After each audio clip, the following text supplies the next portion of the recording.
Hi everyone. Love me long time, 13. This could be lucky for some or unlucky for some. Today, I'm in luxury. I'm in Beaver Hole, the homestay room. Put the aircon on. It's so hot out there. Can't get near my hammock with all the noises. Where do we leave it?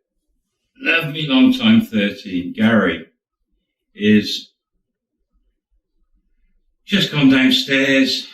He wants to go and get food for the evening. He's hungry after a hectic day with Posh, the posh woman. Let's call her Posh. He's gone downstairs to her door. She said, drop down. And he's knocked on the door. And she's come to the door with her dressing gown on, open, nothing underneath. She's grabbed his hand and pulled him in. Oh dear. Then you can imagine what's happened. An hour later, after she seduced him again, and she's hammered. She's drunk. She's hammered. She passes out. And by this time, it's about 8:30 in the evening. Gary is starving, and he thinks, I need food. And he gets up. She's out cold.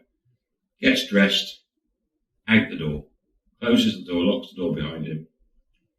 Down the lift, off he goes out. Wanders around, finds food, eats. Comes back, goes home, up to his penthouse, duplex condo, and crashes out, goes to bed. Something like 5 o'clock in the morning, he's getting a buzzer. He can hear this buzzer and it wakes him up. And it's constant, this buzzer. And he's got a phone system next to his bed with a monitor on it. And he looks at it and it's Posh. And the monitor only shows just the person's head, basically. She's so close to the camera, must be. And he's like, what time? And he's looking at the side of the display, and there's the time. It's something like 4:30 in the morning. And he thinks, oh no, now what? Anyway, he drags himself out of bed. He's got a pair of boxers on, presses a button to open the door. And as he's walking out the bedroom into his main area, lounge area, she's come through the door and she starts shouting at him and giving him abuse. Why he had left her. And she was still drunk. And just went off on him and gave him a right mouthful. And he's like, whoa, what the? You're drunk. I was hungry. I went to get food. Where's the problem? And she's like, and she's just angry because he left her. In other words, she wanted to wake up next to him and seduce him again. And he's just like, it's 4:30 in the morning.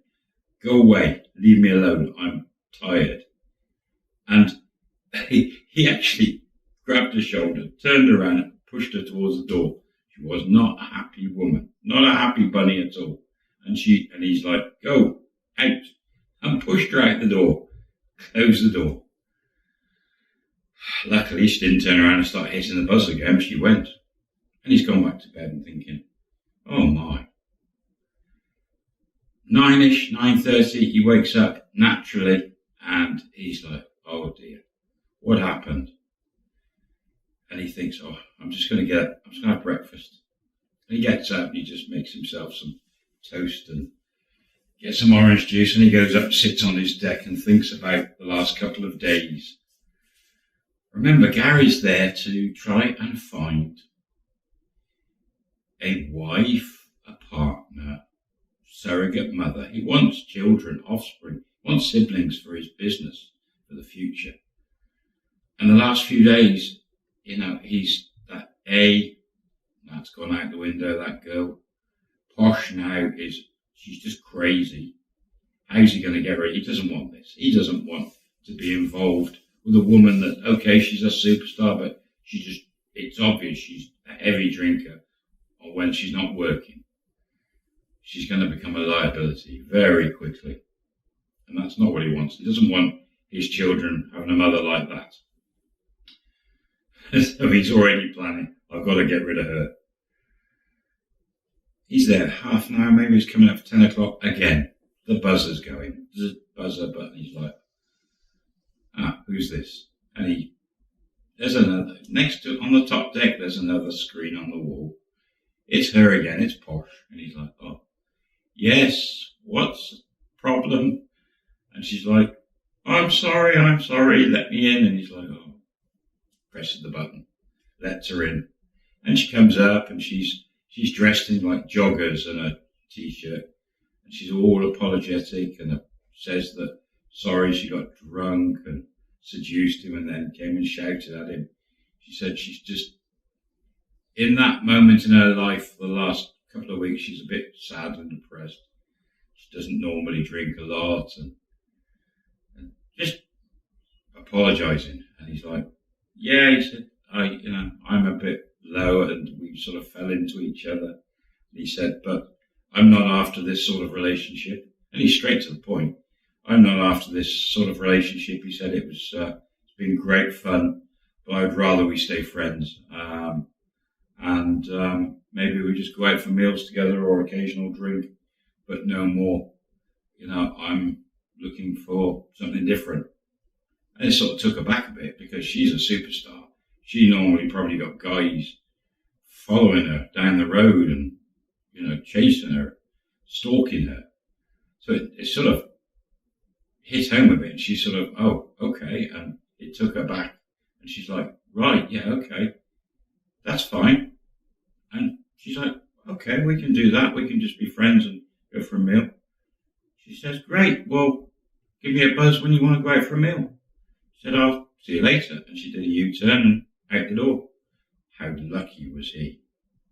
Because she could have gone and become what they call a bunny boiler, or whatever it's called. She could have been absolutely a psycho.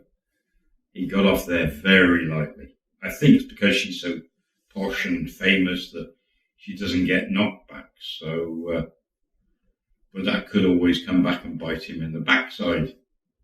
Because she might like that, being knocked back, and suddenly fall madly in love with him and become a stalker for him. Could that happen? Does it happen? Will it happen? It's, I don't know, somewhere between 10 and 11, and he's like, I've got to get back to, I need to speak to B, I need to clarify my head, see how everything's going, and tell her what's happened. She wanted to meet the superstar. Anyway, he jumps on the phone and rings B. B, let's have a meeting. B's like, okay. I'm at my condo. Come to the office. Call it the office now. Or do you want to meet for lunch? And he said, lunch sounds great. He said, so about an hour, meet at whatever restaurant. He said, great. She said, I'll come and pick you up. You've got no car. He said, okay, brilliant. So I'll pick you up in an hour and a bit. She came down, picked him up, restaurant, and he told her all about Posh. And B was a bit sad that she's not really going to find out who it is. She said, no problem, I'll find out of Angela who it is. And how did it happen? Why did you let it happen? And I don't know. He said, it was just, he said, it was like a James Bond moment. He said, it just happened. And he's saying, I'm really getting fed up with these, trying to date women and find women to be my wife. He said, it's just a headache.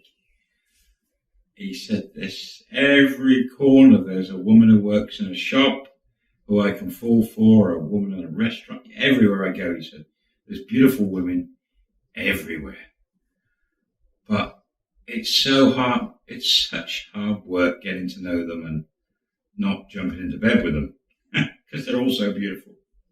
And she sort of, and B's in her head, she's like, okay, now he's coming back round to thinking about the surrogate kids. Maybe this is the time to pounce on him again. So she does. She says, well, my offer stands. She said, the business is fine. If you want to invest more money in other things, we can easily do it. She said, you don't necessarily want to take me and my child on, but I can give you 1 to whatever children you want. You'll be able to take me and my child across to the States at some point, so we can see your life. I can help you with the children if you want. We can make this the perfect business partnership, maybe with fringe benefits for me or you. She said, we can make this work. We get on so well. And there's no hidden agendas. It just makes sense. And for me, it's about the money, but also a chance to help my child and also maybe see a bit of your life in the States. And you're giving me a future with the job and the business and everything. You've changed our lives. So we can help you change yours. She said, it just makes sense. It fits. Why not do it? It's only about money. And you have so much you don't care. And he sort of sits back a bit. He's like, huh. He said, yeah. He said, well, it is beginning to make more sense. He said, but I'm still hungover. He said, I'm not going to say anything today. He said, you have to think about it more. But it is beginning to make more sense than it did before. And B's like, ka-ching, that is working. He's falling for the idea. Now I've just got to keep him away from other women. So, clever B, why don't we go out tonight for a meal and get Angela to join us, and we talk business and we find out what other businesses are coming up, maybe other condos or houses. You know, she's in the know. Why don't we do a business meeting? And Gary says, no. He said, not tonight. He said, I'm hungover now. He said, let's do it tomorrow night. Arrange it for tomorrow night. B's like, that posh woman could sneak in again tonight. She's like, do you want to spend tonight alone? And he's like, yeah. Said, okay, sure. Your new posh girlfriend not going to come round? He said, no. And he's like, oh no. B's giving me hell now. So there you go. They agree. Next night, business meeting about investments. She's planted the seed again about children. The guy's earning so much money, it's ridiculous. He likes Thailand. He likes the idea of having children from an Asian woman. And it's probably going to cost the same as if he did it from a woman anywhere else in the world. So what's the difference? He does want an intellectual mother for the children. Anyway, they have lunch. Off they go. He said, right, drop me home. He said, I'll see you tomorrow night. He said, tomorrow I'm just going to chill. I'm not going to do anything. And she says, okay, brilliant. Have a nice evening. Drops him off. And just as she dropped him off, the garage doors open and the white Mercedes is starting to come out. And he's got out of B's car, and B, he says, oh, that's the posh woman. So B leaps out of their car, comes around the other side, and posh woman came up the ramp, stopped, put the window down, and Gary's, how are you? He said, this is B, my personal assistant, business associate. And posh woman put her arm out and Adam shook her hand, and they wide each other. And that was it. And Gary said, off anywhere nice? And she goes, yes. I put the window up and drove off. Gary's like, okay. And B went, that's so-and-so and so-and-so, and she did this and this. And he said, oh, whatever. So I'm going. See you tomorrow. And B's all starstruck. gets back in the car and he goes up. And this is, the afternoon. This is about 4 o'clock maybe. I've had lunch and gone back. 3 o'clock, 4 o'clock. He's chilling out. He's having a bit of a swim. 6 o'clock, he's got a beer. Totally relaxed. Hangover's gone. And he's thinking, oh, what a day. What a week. Buzzer starts going and he's like, the only person that rings my buzzer now is Posh. And he's thinking, it's not big, it's Posh, it's got to be. Oh no. Anyway, he walks across to the wall and it's not, it's a guy. And he's like, yes. And the guy speaks English. The guy says, I've got all your food for you, sir, for your party. I think you've got the wrong place, he said. I haven't ordered any. And he said, oh, it's the lady with the he said a name and then said, she got a Mercedes. And he's like, oh, God, oh, no, what now? And he says, okay. So he comes down the steps, opens the door, and there's 2 other guys behind him. In they come with loads and loads of food and plates and all sorts of stuff. And he's like, oh, just dump it there. He said, do I owe you money? He said, no, it's all paid for by the lady. Huh. Off they go. And he closes the door and there is loads of bags and bags and bags of food. Let's leave it there. Let you imagine what's going to happen next. Why would she go and buy him a load of food? She said in the car that she was like going off. And now she's bought a load of food. He told her that they maybe do dinner and stuff together. And he told her where to go basically. He's worried now. He's worried. He's just taken delivery of all this food. What he should have done now, he's thinking, is told him to bugger off with your food. I don't want it. So the food's arrived. Where's the main event? What is the main event? I can just picture fear in his head. Oh dear. Lucky for some or unlucky. That'll be a long time for their team. See you soon, guys. Bye.